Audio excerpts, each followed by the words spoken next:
Hey, what's going on, everybody? Welcome back to Ask That Podcast here on YouTube. Been a bit. I ain't got to film in a while, which that's cool. It means I got to build stuff up. Oh, excuse me. Nightmare Sisters. What can I say about this movie? This is one of those. Okay, I'm a huge 80s Scream Queen fan. I was the right age when that shit started happening. I was like 86. You know, I'm preteen, almost teenager. It hit.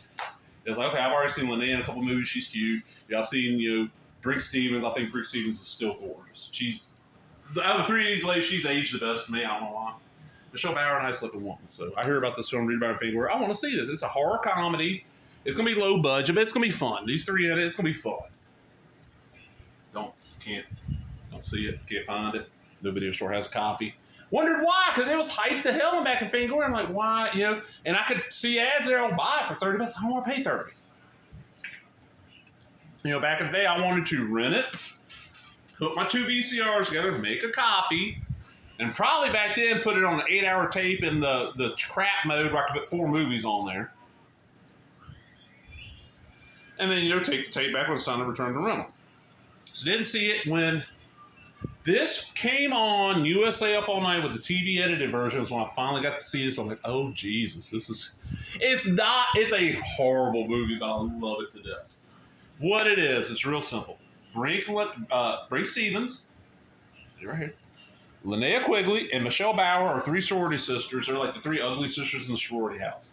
All the pretty ones are gone for the weekend for something. I can't remember what their excuse is. They're all gone. And to make them ugly, they gave Linnea buck teeth and dressed her in a horrible outfit. Brink, they put glasses on her and dressed her kind of like, she looks like she'd be a background extra in Grease 2 or Porky's 3. You take Nancy Varlin's out. Is it Varlin's? I think it's Varlin's. Valens? Nobody's going to know who the hell I'm talking about. I'm arguing over the name. But you take her out of part 3, you put Brink in there, it fit. And Michelle, they just put her in a fat suit.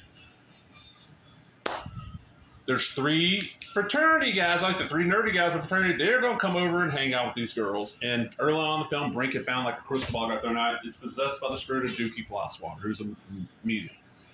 The spirit comes out, they get possessed by succubuses, and they turn into these hot women in lingerie, and they try to kill these 3 frat boys, dirty frat boys, plus 3 jock ones that show up.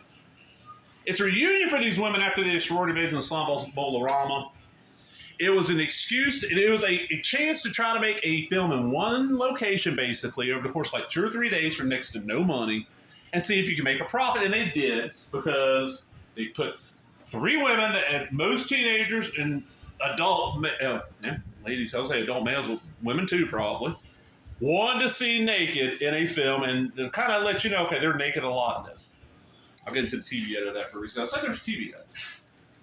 There's an infamous scene in here where I don't remember what goes to this. The girls already been possessed. We're going to go take a bath, guys. And they go into the bathroom and shut the door and lock it. The guys are outside peeping. The nerdy guys are outside peeping through the keyhole. And you're hearing you get hands when rub a balloon, that noise. You go back in there, and what it is the women are soaping up their breasts and their butts, and that's the squeaky, squeaky noise.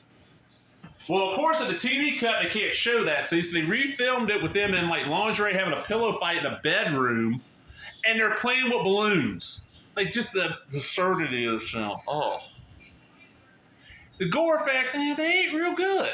This is one of those where you had to have seen it at the right age to really be a huge fan of it. And it's one of those where I just love the fuck out of it. I saw that TV edit and loved it and got lucky.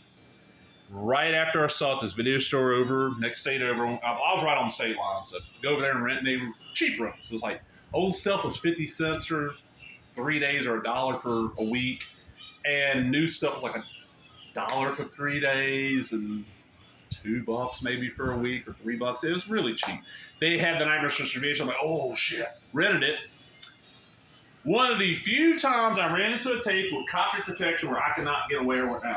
Used to be, a lot of people don't know, one way to get around copy protection back in the day was if you were trying to copy from VHS, you hooked that VHS VCR into an older Betamax. A lot of the Betamax models that were out there did not have I can't remember what they call the little chip in there that causes the copy protection to trigger. So you copy it to Betamax, which didn't lose that much quality because Betamax is good quality, and then you just transfer that copy because it didn't have the thing to VHS. It was a pain in the ass, but I went to make myself a copy. It didn't work. I'm like, motherfucker.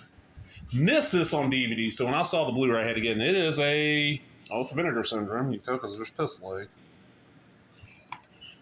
All right, so we got here 3 praying-looking sorority sisters and Leia quickly bring Stevens and Michelle Bauer aside to host a seance and invite their nerdy boyfriends to join the fun. But when Omar, Dookie Flosswater, a mystical shaman, suddenly appears in their crystal ball and tricks girls into touching him, they're suddenly transformed into ravishing succubi, determined to something more than just souls. Will the gods be able to stop the madness, or it's too late? Director David DeCato's sexy horror comedy Nightmare Sisters is a non-stop thrill ride of outrageous 80s trash starring 3 of the biggest names in Scream Queen history. Vinegar Syndrome is proud to bring Nightmare Sisters to Blu-ray for the first time anywhere in the world, newly restored from an original 35mm camera negative. Special features, scanned and restored in 2K from 35mm original camera negative. Commentary track director David DeCoto and the actress Leia Quigg. I wish they got her again, too. Leia's great on commentary. I'll give Leia, she is amazing. Every commentary I've heard her on, the only time she wasn't great on commentary was that stupid Return of the Living Dead. It's the one she's on where the zombies invade the booth. Yeah, and so she's like, what the fuck are they doing? Director introduction, alternative feature-length TV version, interview with writer, associate producer Kenneth J. Hall, bloopers, outtakes, reversible cover artwork, English subtitles, blah, blah. So let's see, so it's reversible cover art. That's not really reversible, it's just, I don't know. And you got, of course, it's Vinegar, so they give you a DVD and a Blu-ray, which that's cool. I haven't given anybody the. Yes.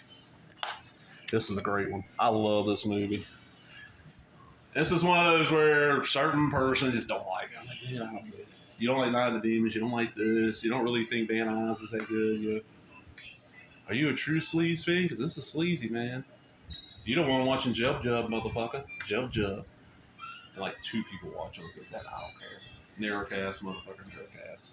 I'm out. Hope y'all enjoyed that. Go get if you love this movie, this is the best edition you're going to get. I don't see this hitting 4K, and I don't know how it would look any better in 4K. I love the cover. Even though I wish it had the original VHS cover on it. Because I don't think this really played in any theater. I think this was a straight-to-video film. I'm out. Ba-boom. Laters.